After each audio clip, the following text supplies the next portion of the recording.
bè vài cái này ngày một phải buôn khai bấy bị phong phải pram này xoáy xa đó lung lung ô mà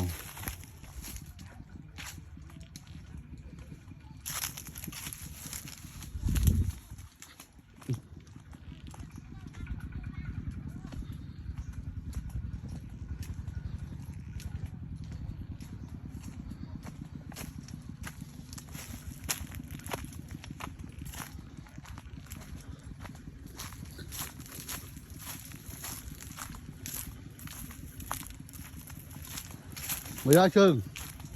bạn thu nữa đúng rồi thu à nhâm giò nhâm mò rồi xa đó rồi cho mà lá nữa tình lan nhâm giò mình chui dân á nhưng chắc là anh đang ở canh sim bà sim còn nấu